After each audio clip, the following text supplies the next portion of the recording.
Mas, aku nggak mau ngelakuin kayak gini lagi. Ujar Dina sembari menangis. Udahlah, mendingan kamu jagain lilin ini supaya nggak mati, ucap Arman setengah membentak. Dina yang berlinang air mata mulai menyalahkan lilin. Dalam sekejap, suaminya yang duduk di lantai dengan diselimuti jubah kemudian berubah menjadi seekor babi besar berwarna hitam. Sudah 7 kali Arman dan Dina melakukan persugihan babi ngepet, dan ini adalah upaya mereka yang ke-8.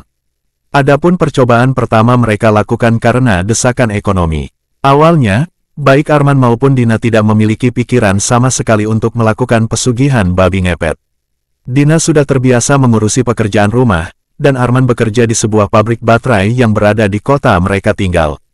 Semua berubah ketika guncangan ekonomi pada pabrik tempat Arman bekerja yang dampaknya adalah gelombang PHK besar-besaran. Arman yang saat itu sudah memiliki jabatan bagus harus tersapu bersama ratusan pekerja lainnya. Peristiwa menyedihkan ini membuat Arman luntang-lantung mencari pekerjaan lain. Ia sudah mengirimkan lamaran ke 5 perusahaan berbeda, tapi tidak ada satu pun yang membalas. Pria itu berasumsi bahwa penolakan yang terjadi dalam upayanya mencari pekerjaan diakibatkan oleh usianya yang hampir menginjak 45 tahun. Uang pesangon pun tidak mereka manfaatkan dengan baik. Baik Arman maupun Dina merasa tidak memiliki kemampuan untuk mengelola bisnis. Sehingga mereka memilih untuk menyimpannya, berharap ada peluang bisnis yang cocok untuk mereka pekerjakan. Nasib berkata lain, uang pesangon mereka yang semakin menipis tidak diiringi dengan usaha mereka untuk mendirikan sebuah bisnis. Arman dan Dina malah menggunakannya untuk membeli barang elektronik juga perabotan rumah tangga. Arman sebenarnya sempat mencicil sepeda motor yang ia gunakan untuk bekerja sebagai ojek. Tapi penghasilannya tersebut tidak dapat menutupi kebutuhan keluarganya. Sehingga motor tersebut harus ditarik lagi karena putusnya uang cicilan. Sebagai kepala keluarga, Arman bingung melihat keadaan perekonomiannya yang kian memburuk. Semua itu diperparah dengan anak sematawayangnya, Hilman, sebentar lagi duduk di bangku SMP yang dimana memerlukan biaya. Himpitan ekonomilah yang membuat mereka memutuskan untuk melakukan pesugihan babi ngepet. Berkat bantuan seorang dukun yang dikenalkan teman lama Arman, Arman dan Dina berada di situasi yang dapat memulihkan keadaan ekonomi mereka. Saat itu di desa mereka baru saja kedatangan sepasang suami istri. Yang suaminya adalah pensiunan tentara dan sang istri seorang wirausaha yang menjual busana muslim. Arman dan Dina menjadikan mereka sasaran pertama karena asumsi bahwa orang baru tidak tahu apa-apa tentang tempat tinggal mereka. Ternyata benar saja, upaya pertama mereka tidak sesulit yang mereka pikirkan. Dalam waktu kurang dari 3 jam, mereka bisa mendapatkan uang hampir 10 juta dari rumah pasangan tua tersebut. Tidak ingin jatuh di lubang yang sama, Arman dan Dina sepakat untuk mempergunakan uang haram tersebut untuk membuka warung sembako, sisanya untuk ditabung.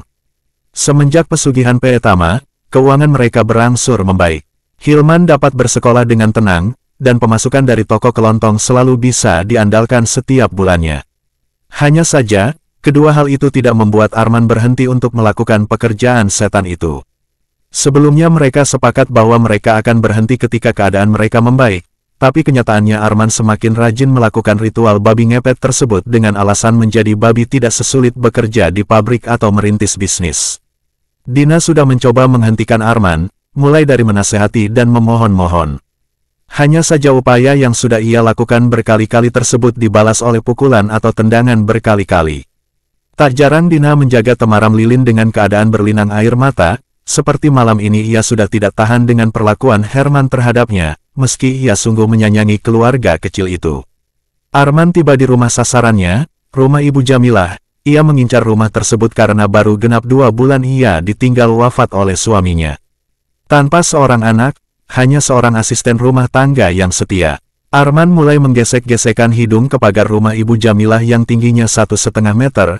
Entah bagaimana caranya, dengan menggesek-gesekkan hidung ke pagar rumah sasaran, uang si pemilik rumah otomatis berpindah ke hadapan Dina. Di hadapan Dina, uang pecahan 100.000 berserakan, tapi tidak wajahnya sama sekali tidak menunjukkan kebahagiaan. Ia memikirkan keselamatan Arman dan perasaan anak sematawayangnya Hilman jika dia tahu bahwa semua yang dimilikinya adalah hasil pesugihan. Saat sedang asik menggesek-gesek pagar, ada cahaya menyilaukan penglihatan Arman, dalam wujud babi. Ia terperanjat karena cahaya tersebut tidak beranjak, pertanda bahwa seseorang yang menggunakannya memperhatikannya. "Babi! Ada babi!" teriak seorang pria di atas sepeda motornya. Arman tidak dapat melihat jelas wajah pria tersebut karena ia panik dan memutuskan untuk melarikan diri. Melihat seekor babi berlari ketika diteriaki membuat si pengendara motor berpikir bahwa yang ia lihat bukanlah babi biasa. Ia kemudian memacu sepeda motornya untuk mengejar Arman, sambil berteriak untuk memberitahukan bahwa ada babi ngepet. "Babi ngepet! Babi ngepet!" Teriakan tersebut cukup keras untuk didengar sebuah desa yang setiap malam diselimuti keheningan. Warga pun kaget atas peringatan itu, dan spontan mengambil benda yang ada di sekitarnya untuk mengajar Arman yang lari kocar-kacir. Kesempatan Arman untuk bisa melarikan diri semakin kecil karena ia melihat jumlah warga yang mengejarnya semakin banyak, dan beberapa orang membawa tali dan senjata tajam. Arman tak tahu harus berlari kemana, ia hanya mencoba mencari jalan yang sekiranya tidak ada orang.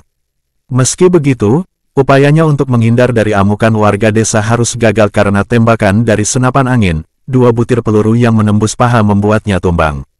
Dalam wujud babi, Arman diikat dalam keadaan babak belur lalu diarak menuju kantor kepala desa.